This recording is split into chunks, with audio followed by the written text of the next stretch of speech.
Good afternoon, ladies and gentlemen. My name is Uros Prokic, and I'm the Assistant Professor and Chair of the Master of Public Affairs program at the American University of Armenia. Welcome to an episode of the Focus series, a podcast channel by the American University of Armenia's Media Lab. We're joined today with full Professor Stephan Astourian, who teaches in the Master of Arts in International Relations and Diplomacy and is also the chair of the Turpanjian Center for Policy Analysis at the American University of Armenia. The topic for today's session is the state of the Armenian state.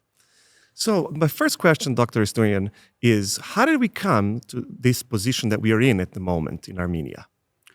Thank you, Dr. Prokic. It's a long story, of course, and I have to be extremely concise. Let's start with a key point. It's the first problem has been and might still be the inability to analyze reality on the basis of data, facts that cannot cheat you. When you compare the population size of Armenia, the territory, the economy, and so on, even military strength, especially after 2009, it was obvious that there was a massive imbalance. But no conclusion was drawn from that. I can provide data that would be very telling, but, again, I'll try to be concise.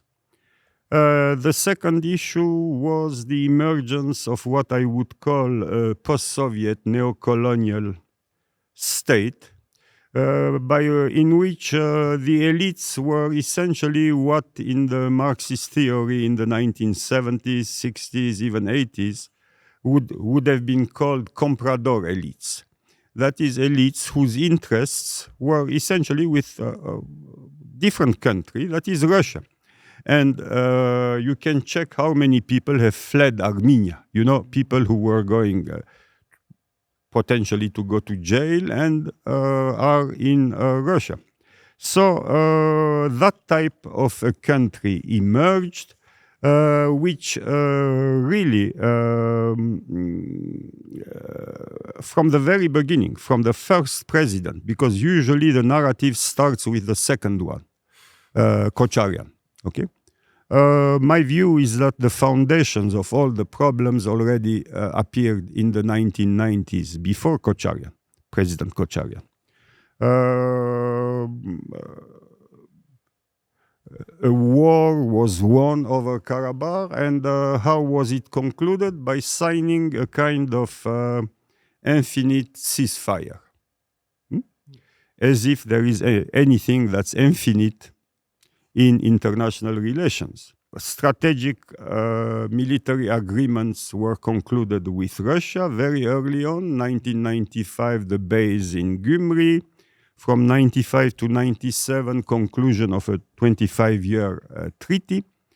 The whole ideology on the basis of which Mr. Bedrosian came to power and his associate was reneged almost immediately. 2-3 years after coming to power, the policy was just the opposite.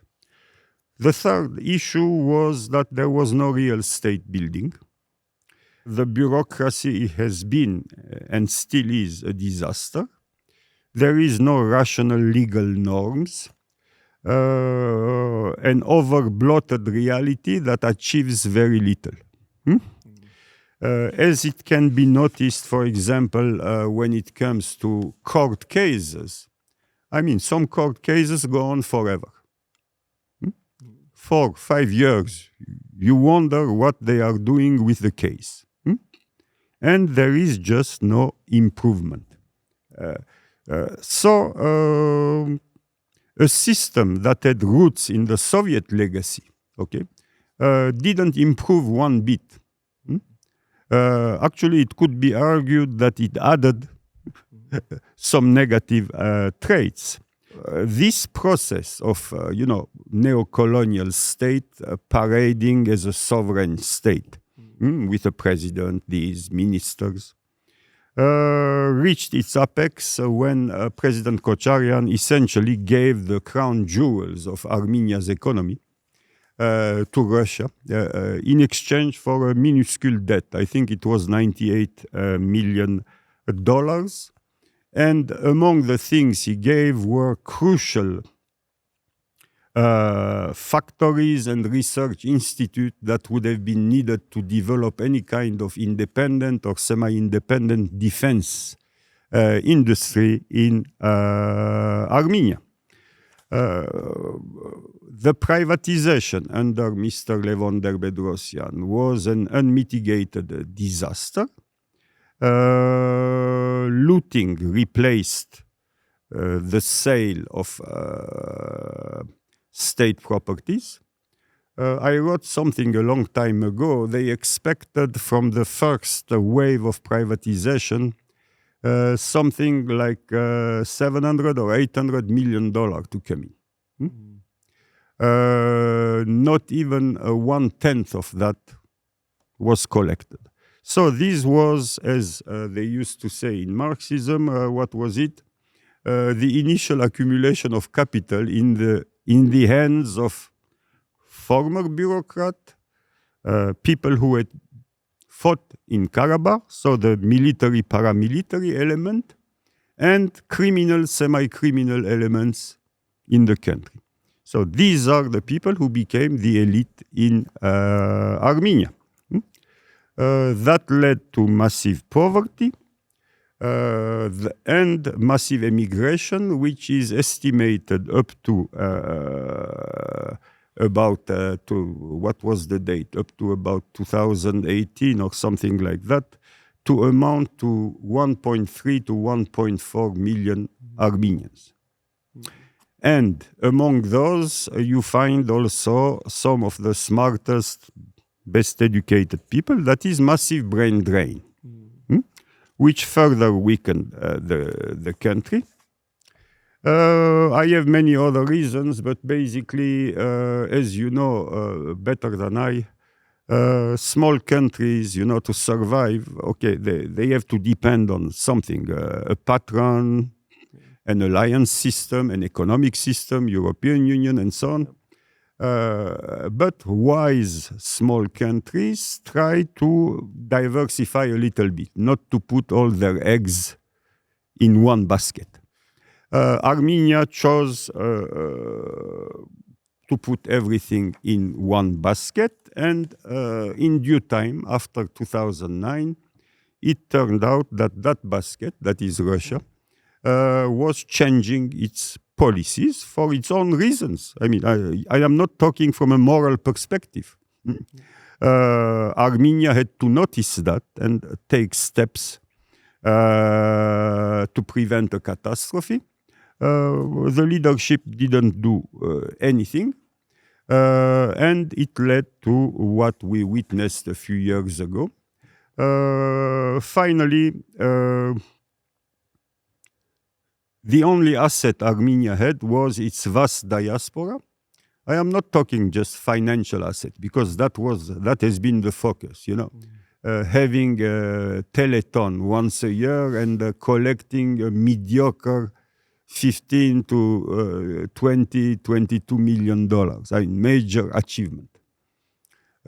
Just in the region where I live, I know several people. Each one of them is worth more than $50 million. Okay? So, no, what I am talking about is that the diaspora had all the specialists, scientists that Armenia would have needed.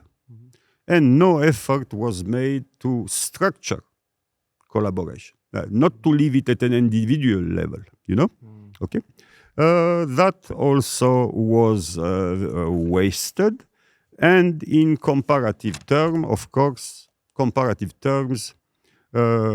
first came oil production in Azerbaijan, exportation, then gas, huge income, even worse kleptocracy than in Armenia. Okay? But the new leader of Azerbaijan, current President Aliyev, besides looting his country, focused entirely on generating anti-Armenian hatred and retaking Karabakh and all the territories by collaborating with Turkey, with Pakistan, buying huge amounts of armaments from Russia. Between 2009 and 2014, $4 billion in armaments, 85% from Russia. Okay, and I can go on like this. So these are, I think, I want to cut it short. These are some of the major problems that can be mentioned. There are many others, of course. Yeah. So if you were going to group these problems all together, what I hear from you is maybe complacency on the domestic front, on internal state building, on reform of the bureaucracy, and then maybe an idealism towards its foreign policy, international relations towards Russia, its view of Azerbaijan, its view on how to solve Artsakh, maybe an idealism there. Would you say that? Complacency and idealism, a marriage of sort of a storm? I think it's a very interesting question. Starting with the idealism side of it, I would beg to differ, for a very simple reason. The Karabakh issue, when it started with demonstrations here and in Stepanakert, what was the agenda? The agenda can be summed up with two logos: independence and unification. Miatsum in Armenian. Miatsum, miatsum. The war was won. Miatsum, unification, didn't take place. Karabakh proclaimed independence. Armenia didn't even recognize that independence. So the Karabakh issue, from that point on, became a tool in internal politics, so far as I'm concerned. We are protecting Karabakh. We are strong people. We are protected. Okay, we are looting here, but Karabakh is safe. The manipulation of that issue for internal purposes, because corrupt regimes need to have some form of legitimacy. President Aliyev does it by generating anti-Armenianness and endless martial rhetoric. We can crush you, we can attack if you don't do this, because he has no other legitimacy. You see, Azerbaijanis on average are poorer than Armenians. Okay, can you imagine with that wealth? In Armenia, in the same vein, it was used in part to delude the population. You are not ethnically Armenian, and I don't know how much Armenian language you understand now. But for years, I have watched interviews from the San Francisco region or read articles and so on with people affiliated with the regime, saying if there is a new war, we are going to advance at the very least up to the Kura River. Then another one would go even further. We'll have tea in Baku. The defense minister, the one who is in jail now, just before the war, he claimed if there is now we have changed our military doctrine. Our military doctrine now is offensive. New war, new territories. We are going to conquer new territories. So here you notice two things. Manipulation of that issue for internal purposes, legitimacy. And when it comes to that defense minister, I have been thinking long and hard, I think delusion. Delusion. Okay? Inability to assess the vast difference or bluff. I don't know. I mean, it's hard to tell. But certainly not, I don't view it as idealism. I would replace, in the best of cases, idealism with wishful thinking. One of the roots of that is that Armenia has failed to develop for 30 years solid analytical centers to analyze the situation. The foreign ministry, let me give you an example, half or more of the people appointed, ambassadors, consul generals, and so on, had nothing to do with diplomacy. Businessmen, sportsmen, friends of the president, people who needed to go abroad to get surgery. I'm talking about real cases. The foreign ministry, of course, compared with the early 1990s, developed. But I doubt that anybody in the world will tell you it shines by its capacity and talents. Okay? With all due respect to some real exceptions. So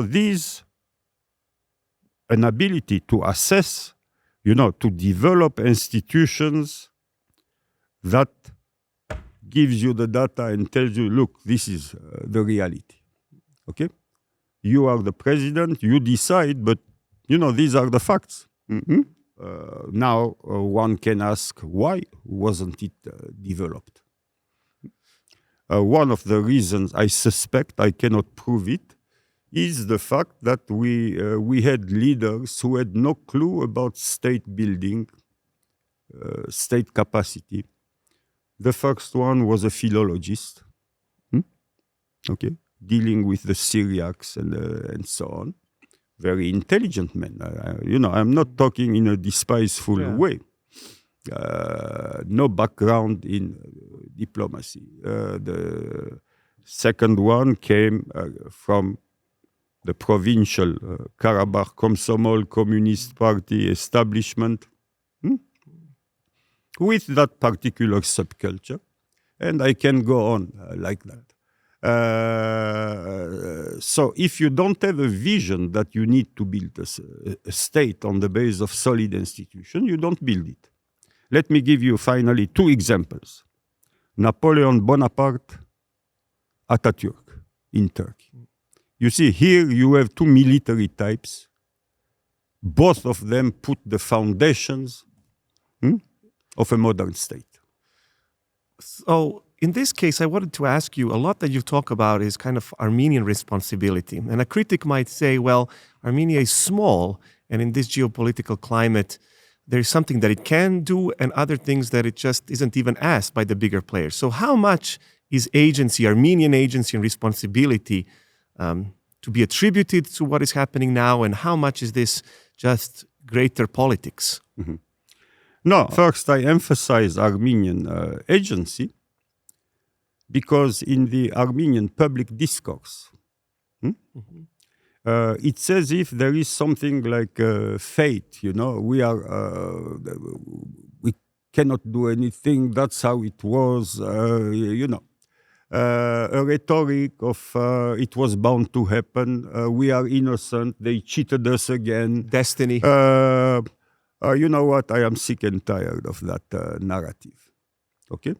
You are absolutely right, Dr. Prokic. Of course, there are major forces and so on, but your duty as a statesman is to find your place, to navigate in that environment, to have at least some friends, if not allies, to foresee massive dangers.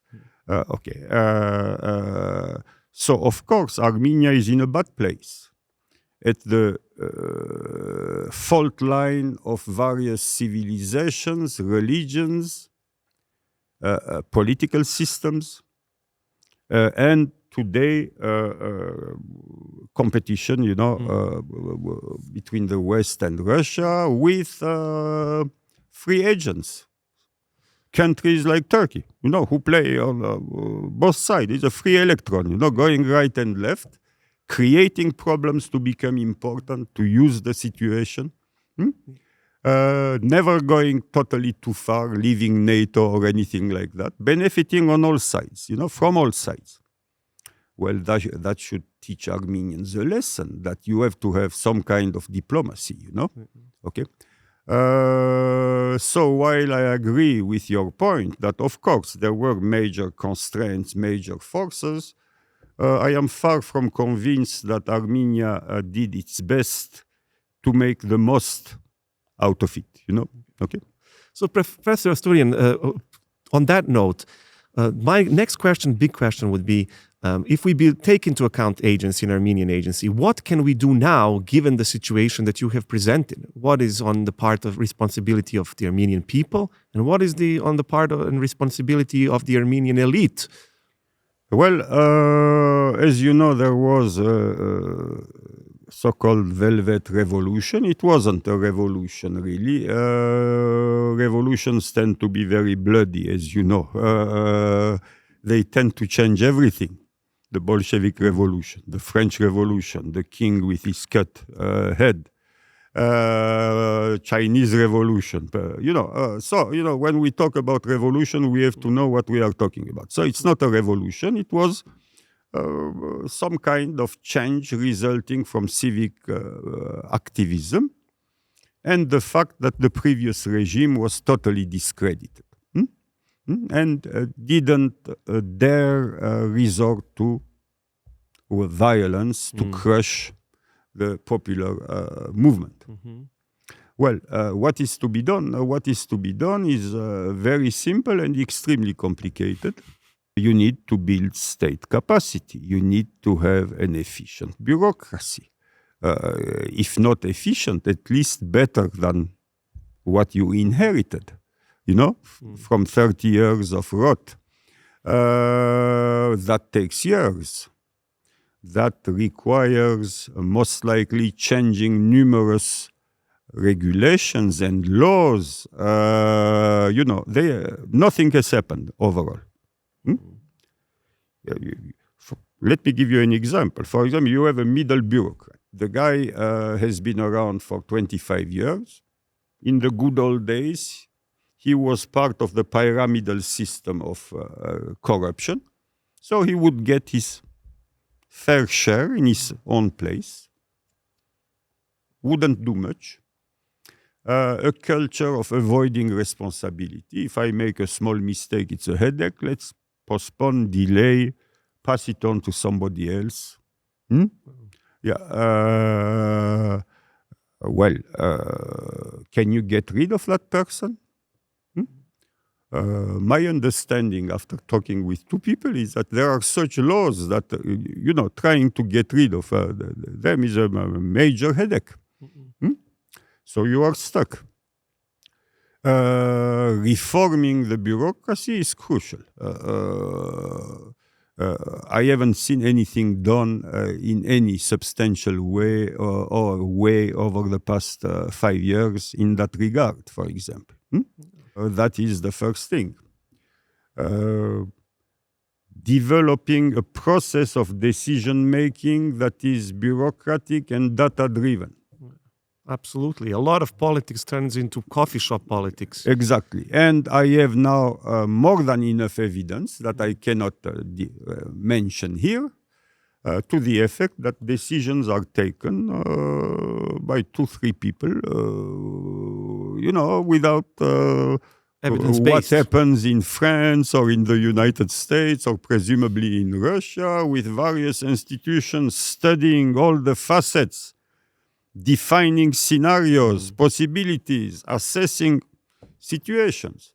So amateurish, governance, which is extremely dangerous, extremely dangerous.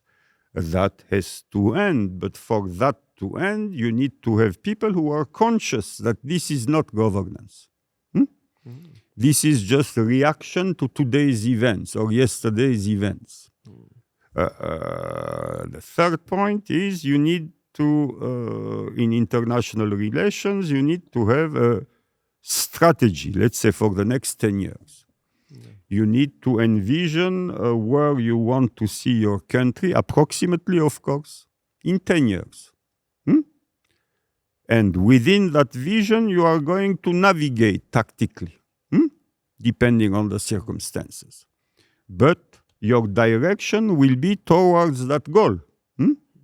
So let's say I want to go there. Okay, there is something happening. I may go here, then here, then here. The bottom line, in 10 years, I want to be closer to that corner of the room.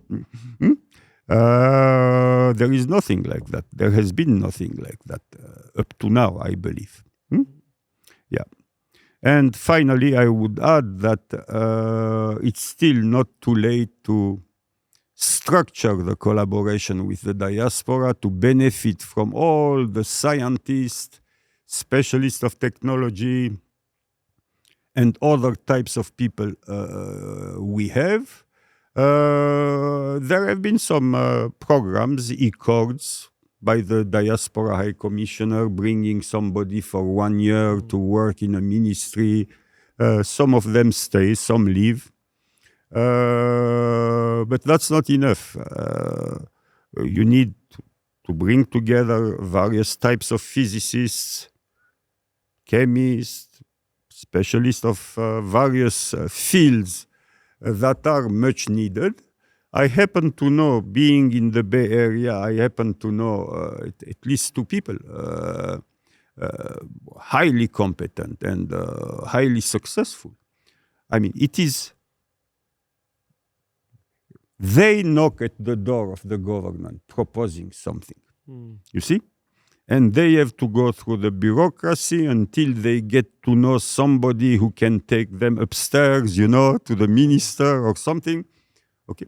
So it's not coming from the state, you see. It's well-meaning people, patriotic, who are knocking, you know, I want to do something for you. Participating in governance, really, from a bottom-up level. I mean, there needs to be a system whereby critical things that are needed within the next 2 years, for example, there is a process to produce them on an accelerated basis. Without going through this, that. So this sense of urgency, I think, is a little bit lacking, so far as I can tell. Well, finally, you know, in a democracy, I would like to ask a follow-up question. In a democracy, it's hard to come to collaboration, hard to come on and agree on things. So how do we do urgency, but also do it proactively? I agree with you that autocracy might be easier, you know, to deliver some things. Yeah. You are absolutely right. In democracy, however, you see there is an advantage. That is, if you deliver the goods, you stay in power. Okay, if the population is happy, that's good for you. If you are a politician, I mean. So in democracy, there is also an incentive to do things. Now, the latest trend we see is that the percentage of popularity of the current government has been going down, essentially. It doesn't look good when a court case, you know, languishes for 5-6 years about massive corruption, and then you come and say that, it's prescription time, you know, the deadline is past. The population, you know, they can hear that once, they can hear that twice. But after that, it becomes just after empty words. A while, they say this is a whole show, whether it's intentional or it's total incompetence or lack of governance. So what I am saying, by giving basic example that I know affect people, it's, if you are a leader and a politician, it's in your interest to generate useful changes. I am not saying that nothing has been generated, but we are very far from good governance, decision-making, bureaucratized on the basis of the data analysis and so on. And I hope things will improve in the future. Dr. Astourian, thank you so much for being today. And on that note, hoping for good governance and evidence-based policy making in Armenia, I'd like to end today's session. Thank you so much for your time. Thank you, Dr. Prokic.